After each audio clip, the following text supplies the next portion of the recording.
katahimikan.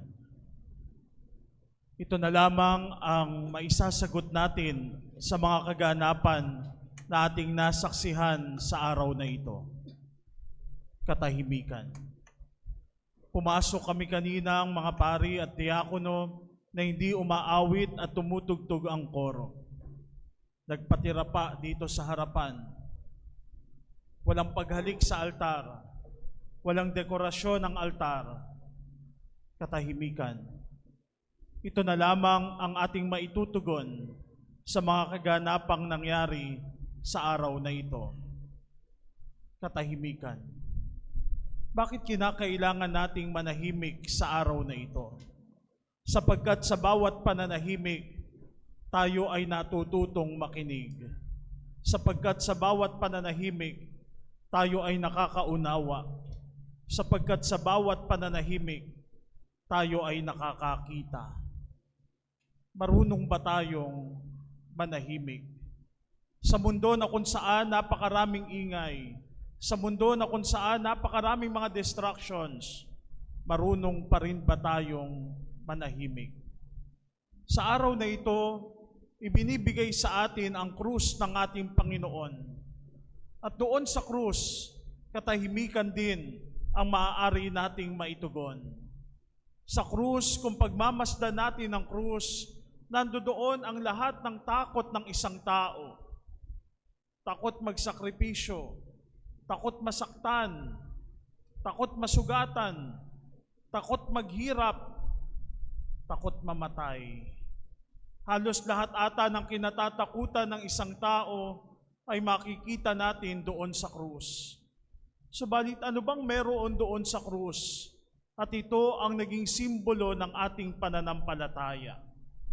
Ang araw na ito ay tinatawag nating Biyernes Santo. Tinatawag nating Good Friday. Ano bang mabuti sa araw na ito? Lahat na ata ng uri ng pananakit ay nangyari sa araw na ito. Ano bang mabuti sa araw na ito? Lahat na ata ng pagtataksil ay nangyari sa araw na ito. Ano bang mabuti sa araw na ito? Lahat na ata ng pagkukutya, lahat na uri ng pagdura, ng pananampal, ng pananakit ay nangyari kay Jesus sa araw na ito.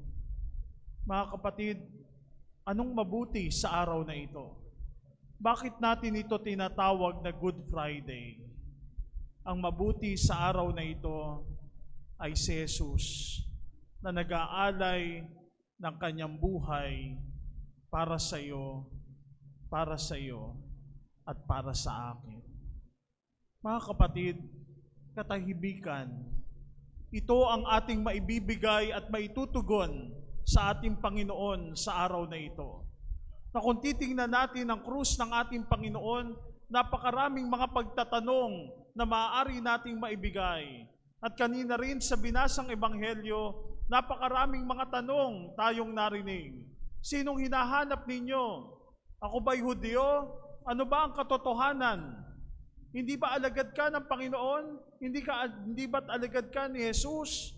Napakaraming mga pagtatanong.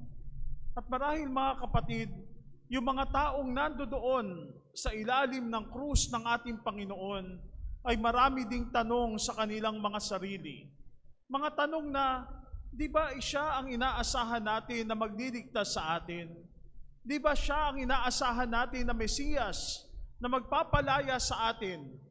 Pero tingnan nyo ngayon, namamatay siya dun sa krus. Tingnan nyo ngayon, parang mahina siya. Tingnan nyo ngayon, parang hindi ata siya ang inaasahan nating Mesiyas. Pero mga kapatid, makikita lamang natin na tunay nga na si Jesus ang Mesiyas na ito kung marunong tayong tumahimik. Lahat ng mga taong nandoon sa ilalim ng krus, maraming mga pagtatanong, maraming pagdududa.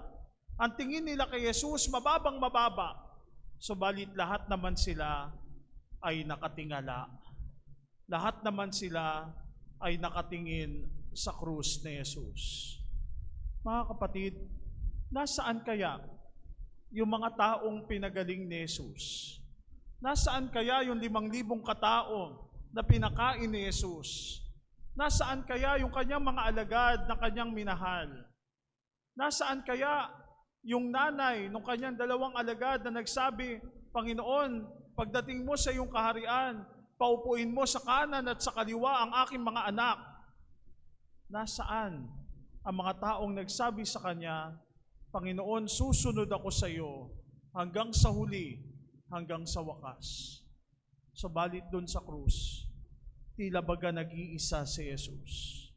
Doon sa krus, nadama din marahil ni Jesus yung pangungulila.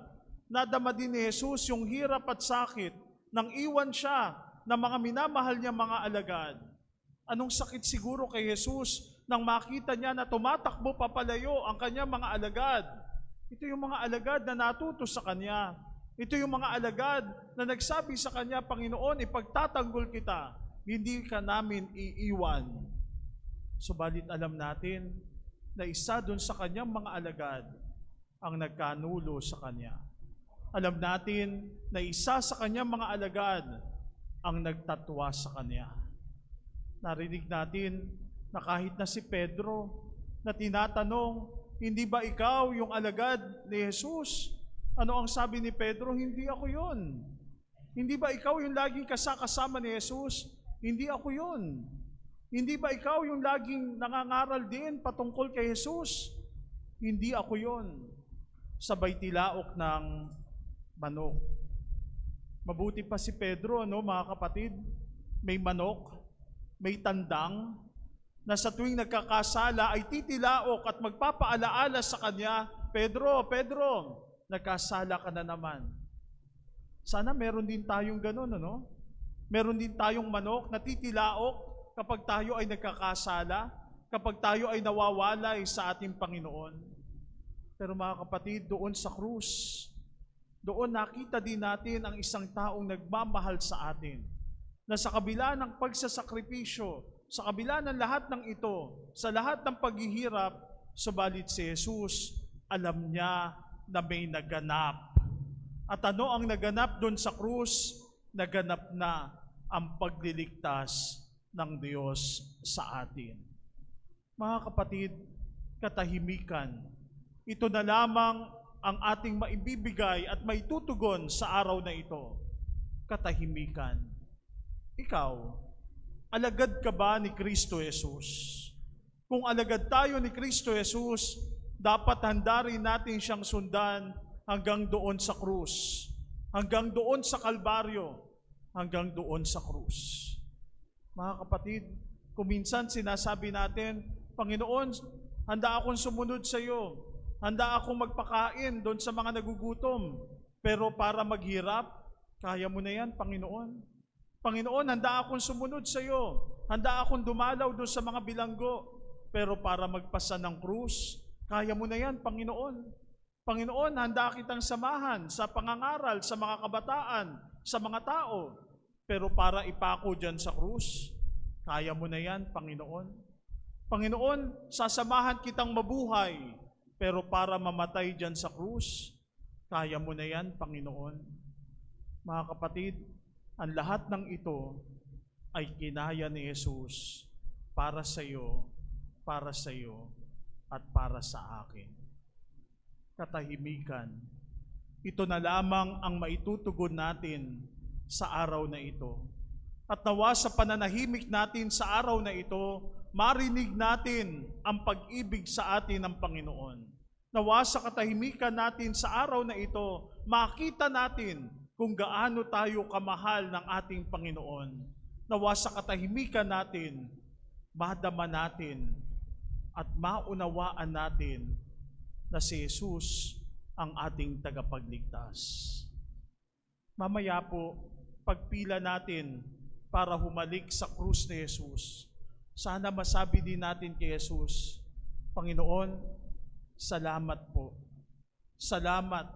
Walang hanggang pasasalamat ang aking ibinibigay sa iyo sapagkat minamahal mo ako ng lubos. Hindi ba alagad din naman tayo ng ating Panginoon? Pwede ba na masabi din natin sa Kanya, sa pagharap natin sa krus ni Jesus, at sabihin natin, Panginoon, ako naman, ako naman dyan sa krus na yan. Panginoon, ako naman dyan sa krus na yan.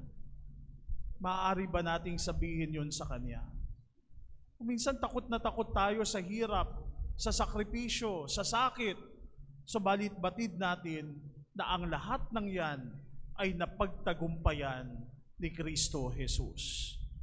Katahimikan, mauunawaan natin ang misteryo ng araw na ito. Mauunawaan natin ang kabutihan ng araw na ito kung marunong tayong manahimik. Katahimikan. Amen.